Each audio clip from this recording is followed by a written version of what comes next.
And my next guest in here, Matt Flumerfelt, running for city council at large. He is convinced that they're going because of his race. Good morning, sir. Good morning, Frank, and I want you to know that I am the next Valdosta City Council at-large How you person. doing? How you doing?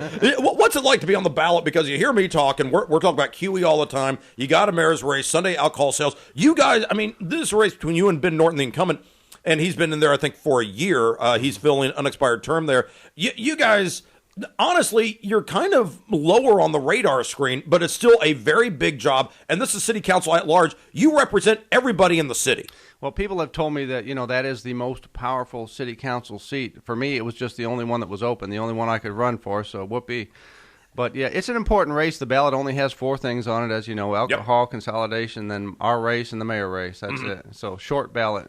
So the nice thing is that you're not getting buried on the ballot or anything, because when I voted yesterday, and I swear this is true, about 5:35 last night, I'm voting, and the thing is, there's literally only 2 screens. Well, there's 3 screens. One says you want high contrast or big, large text, but then we get this.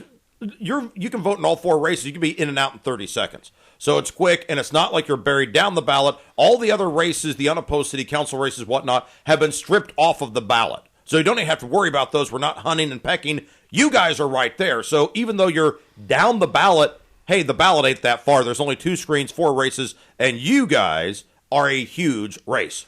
It is a simple ballot, and then like you said, most people are turning out, I think, for the consolidation, which I hope helps me in the long run. They'll see my name on there when they go. There you go. Because I think the residents of Valdosta owe me a huge favor because I did not litter the city with a bunch of ugly yard signs. So they should vote for me just for that. I did not pollute the city by putting my name everywhere.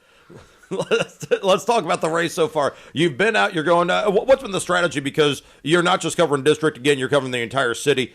What's the strategy? Do you go speak at civic groups, or if neighborhood groups want to talk to you, pop in? How's that going? Yeah, I've been taking advantage of every public speaking opportunity. I've gone to churches. I've been invited to forums. I've been interviewed, And there's another one on Saturday over there at Wheezy's Barbecue that I'm going to on the south side to meet the candidates. Oh, that's good food. I'm trying to run a very low-budget campaign. I don't think you should have to spend a fortune to get in office. Well, when the election goes through, this time next week, you'll know if it's, the outcome, obviously.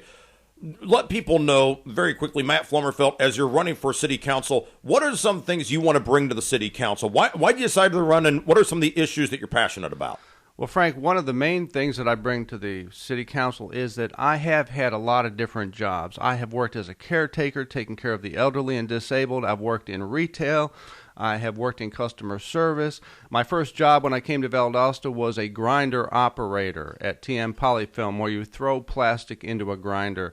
I mean, I've worked at a lot of things, and so I can relate to people. I know what they're going through, and I know a lot about a lot of different kinds of businesses. I've been in sales. I was in the military, so I know what those folks go through.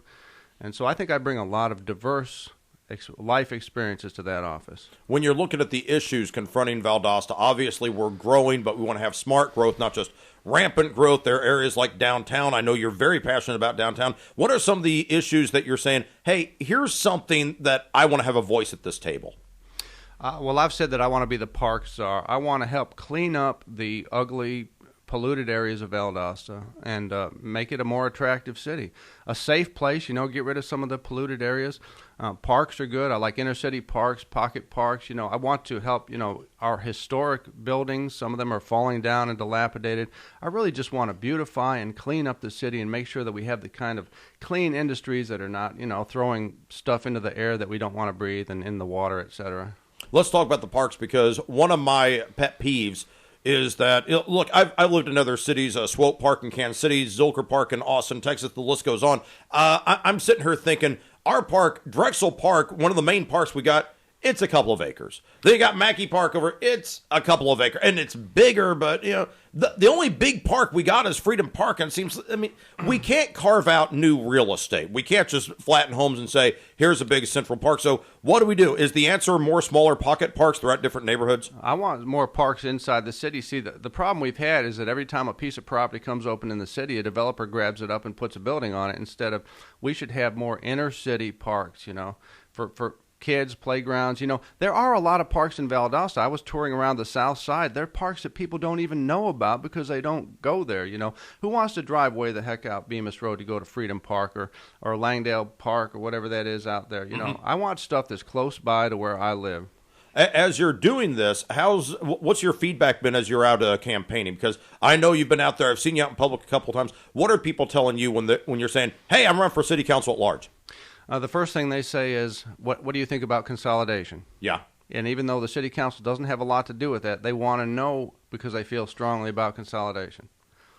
And so my answer is that I think it's going to be a train wreck, really, if it passes. I don't think it'll pass, but if it does, it'll be a train wreck, and here's why. Because the very people that are opposed to it, which is the school boards, are the ones that are going to have to make it happen. And so if it passes, it's going to be, they'll be pulling their hair out. Matt, I'll give you credit on this. You're the first candidate we've had for any of the races, mayor or city council at large, that's come on and actually said that.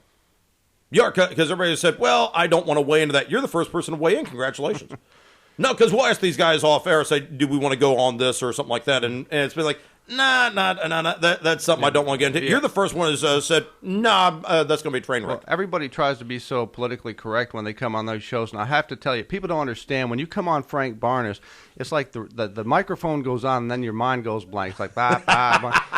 And like Brooks Bivens. I'm screaming at you all the time is what's happening, Brooks Matt. Bivens the way he described you is, Frank is wide open. What?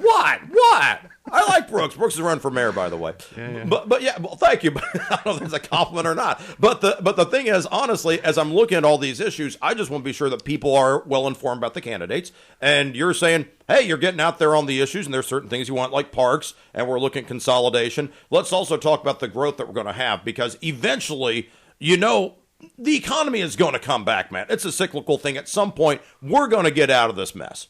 What do we see? How do we keep smart growth? Because I know that there's a lot of growth going north. I know that 5 Points is going to be, ramping up. Eventually, that's going to happen. What are some of the things that you'd like to see, or what are the things we should be mindful of as Valdosta invariably gets bigger? Well, I think that we need to look at local solutions. Everybody wants to think globally and nationally these days because everybody's plugged into the internet and the TV, but we need to look at local solutions for the kind of things we have going on. We got too much development on one side of town, not enough on the other.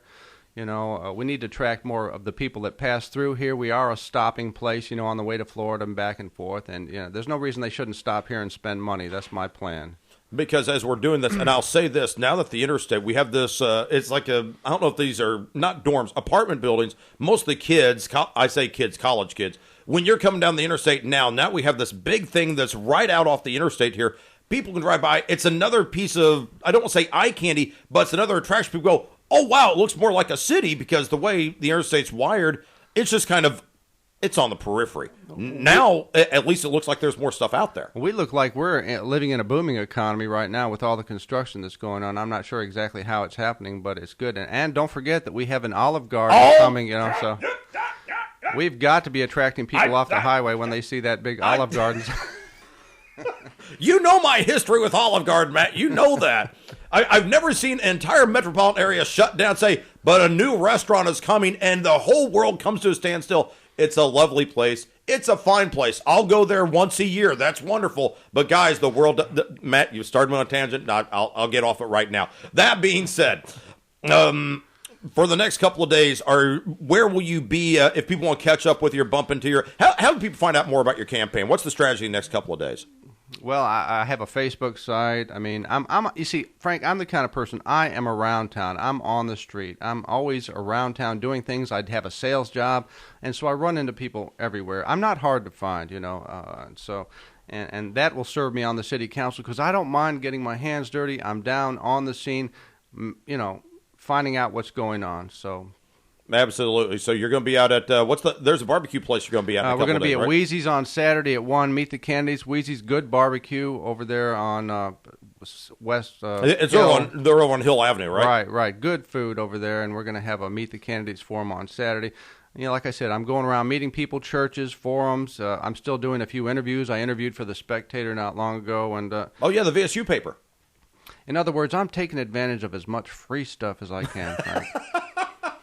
Matt, best of luck. Have you voted yet? Have you voted early? I voted. I took my family up to vote yesterday, and we had the same problem you mentioned. My daughter hadn't changed her address, which used to be in the county, so they said she couldn't vote. But you know, but I voted, and my family's voted, and I heard that you voted, and I voted. Charlene's voted. Everybody's voted. Yeah. And I want to tell people too that if you're not happy with the current batch of mayor candidates, write in Frank Barnes's name. Oh, just make him a write-in candidate. That sounds like fun. I think I'll go back and vote for me again. All right. That means hey, Matt, thanks so much. Best of luck as always. I know if you have a busy couple of days, I'll let you get back out on the streets. All right. Thank you, and I'll be listening. All right. Thanks so much, Matt Flumerfelt. Right there, he is running Valdosta City Council at large. Quick timeout right now. It's 8:20 on the nose and 50 degrees. We'll get Chad back in here, and I'll argue with him in just a moment. News Talk 105.9. As always, this is WVGA.